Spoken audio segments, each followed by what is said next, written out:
Ya, Waalaikumsalam Ibu. bagaimana kabarnya hari ini? Alhamdulillah baik. Alhamdulillah, semoga kita selalu dalam lindungan Allah ya. Bagaimana sekolah daringnya? Apakah ada kendala? Untuk kendala ada, tapi alhamdulillah saya masih bisa mengatasinya. Alhamdulillah, semoga kamu selalu bersemangat ya dalam belajar daring. Walaupun kita belajar daring, tetapi harus tetap semangat. Siap Ibu. Kemudian kalau misalnya di sekolah, kamu sudah belajar tentang apa? Tentang teks eksplanasi. Oke, apa sih teks eksplanasi itu? Tes eksplanasi adalah tes yang berisi tentang proses mengapa dan bagaimana suatu peristiwa alam, ilmu pengetahuan sosial, budaya, dan lainnya bisa terjadi. Baik, sepertinya kamu sudah cukup paham tentang teks eksplanasi ya. Kemudian kita akan belajar tentang teks ceramah. Apakah ada tugas dari sekolah? Siap ada Ibu. Tentang apa itu? Tentang membuat ceramah. Baik, kita juga akan membahas tentang ceramah. Jadi nanti kita kerjakan bareng-bareng ya tugasnya. Siap Ibu. Sebelum kita masuk ke materi tentang ceramah, di sini Ibu akan memaparkan terlebih dahulu indikator pencapaian dan tujuan pembelajaran.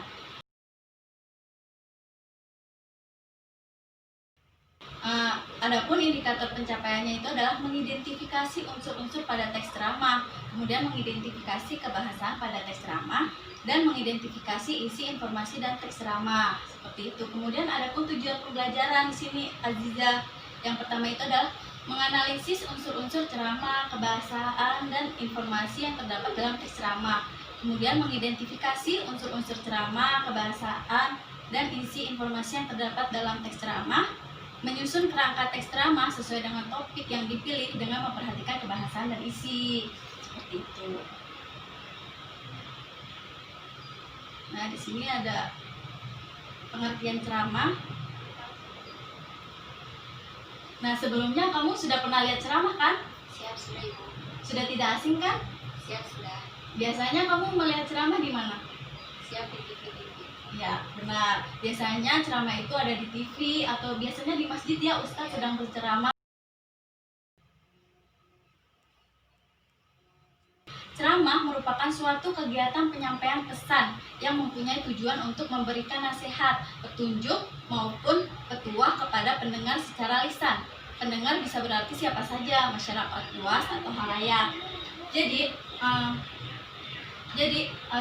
kita sering melihat ya ceramah itu, baik itu dari ustadz yang sedang berceramah di masjid atau di pengajian. Kemudian juga biasanya kepala sekolah itu berceramah saat dia memberikan amanat saat upacara.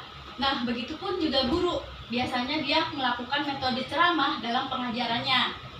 Aziza, ceramah untuk saat ini tidak hanya tentang ahli agama saja yang melakukan ceramah, tetapi bisa siapa saja melakukan ceramah asal dia mempunyai materi yang bagus atau materi yang inovatif seperti itu. Hal ini menunjukkan bahwa ceramah sangat efektif dalam menyampaikan informasi seperti itu. Di sini ada unsur-unsur ceramah.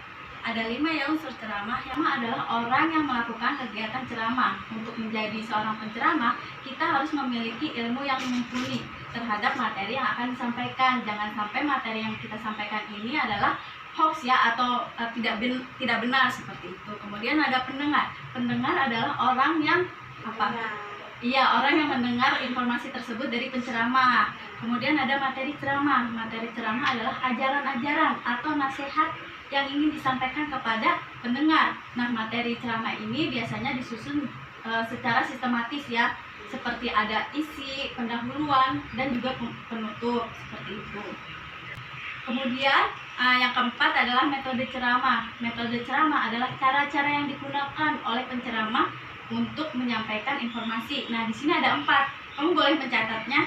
Yang pertama adalah impromptu. Ya, yakni metode ceramah yang dilakukan dengan tanpa adanya persiapan. Ya, langsung. Biasanya itu penceramah ini sudah memiliki jam terbang yang tinggi, jadi dia tidak perlu persiapan lagi. Kemudian yang kedua ada menghafal, yakni metode yang digunakan penceramah untuk menghafal sesuatu sehingga dia tidak lupa seperti itu. Kemudian ada membaca naskah, yaitu melakukan ceramah dengan naskah lengkap atau dia membacanya dengan lengkap.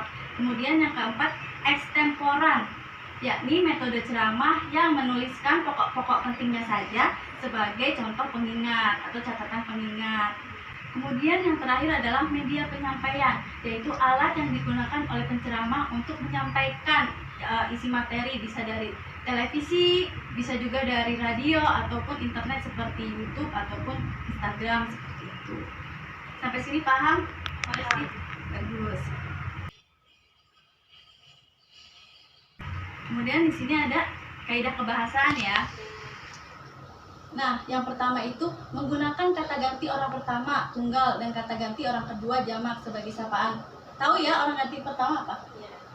Aku, kamu, atau nama. Kalau kata ganti orang kedua, Anda, dia. Nah, kalau jamak itu kita, kami. Nah, kemudian kalau di ceramah itu biasanya itu si penceramah memanggil pesertanya itu sebagai hadirin sekalian ataupun bapak-bapak, ibu-ibu, jamaah yang kami hormati. Seperti itu ya. Kemudian yang kedua, menggunakan kata-kata teknis atau peristilahan yang berkenaan dengan topik yang dibahas. Nah, biasanya di ceramah ada istilah-istilah yang berkaitan dengan materi yang disampaikan. Misalnya kita mau berceramah tentang pendidikan, pastinya di situ ada istilah-istilah tentang pendidikan seperti kurikulum, RPP, silabus, dan lain sebagainya yang hanya ada di pendidikan saja. Kemudian menggunakan kata-kata yang menunjukkan hubungan argumentasi sebab akibat. Tahu nggak kata-kata yang menggunakan menggunakan argumentasi sebab akibat? Kata-katanya. Ayo apa? Agar, jika, karena, sebab, oleh karena itu, banyak ya. Kemudian menggunakan kata-kata kerja mental seperti diharapkan, memprihatinkan, memperkirakan, mengagumkan, dan lain sebagainya. Kemudian menggunakan kata-kata persuasif seperti sebaiknya, kemudian diharapkan, perlu, harus, seperti itu ya. Paham ya? Kemudian di sini ada isi informasi. Ada dua, yaitu yang pertama itu adalah inti. Inti ini berisi paparan penceramah, kemudian pandangan umum atau ilustrasi dari materi yang disampaikan. Nah, yang kedua itu ada gagasan, yaitu ide besar yang akan disampaikan kepada penceramah. Sampai sini paham? Apa ada yang ditanyakan?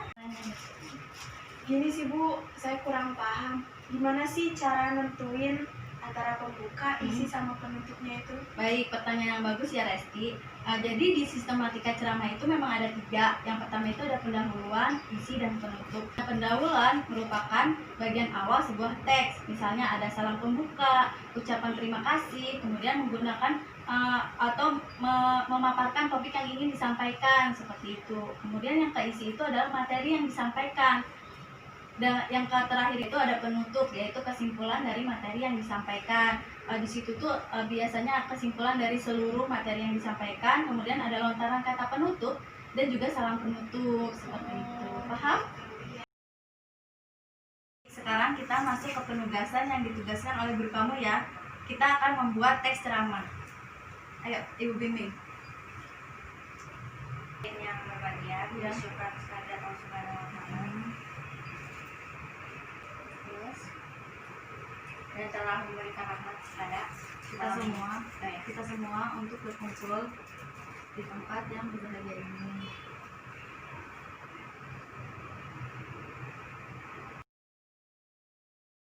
Sepertinya kamu sudah memahami ya tentang teks ceramah yang Ibu sampaikan tadi. Nah, untuk itu Ibu ingin kamu menyimpulkan tentang materi teks ceramah kali ini. Ceramah merupakan suatu kegiatan penyampaian pesan yang mempunyai tujuan yang memberikan nasihat atau petunjuk pada pendengar secara lisan. Kemudian, unsur-unsur ceramah apa saja? Penceramah, pendengar, materi ceramah, metode ceramah, dan media penyampaian. Baik, kemudian ada sistematisnya itu ada berapa? Ada 3. Ya, Ada penutup, isi, sama pembuka. benar. Kemudian ada apa lagi? Ada isi informasinya. Ya, ada berapa? Ada 2, inti dan gagasan. Benar. Nah, baik, kamu sudah cukup memahami teks ceramah ya, materi tentang teks ceramah. nanti kamu bisa melihat tentang video-video ceramah yang ada di YouTube ataupun ada di Instagram, atau kamu bisa mendatangi langsung masjid ya, biasanya dia ada ceramah. Kemudian kamu juga membaca teks ceramah ya, agar kamu juga makin mengetahui tentang isi, tentang penutup dan juga tentang pembukaan. Kita cukupkan dulu kegiatan kali ini. Semoga Falah tetap bersemangat dalam belajar, walaupun kita belajar daring, tetap harus semangat menuntut ilmu ya. Baik, terima kasih. Wassalamualaikum warahmatullahi wabarakatuh. Waalaikumsalam warahmatullahi wabarakatuh.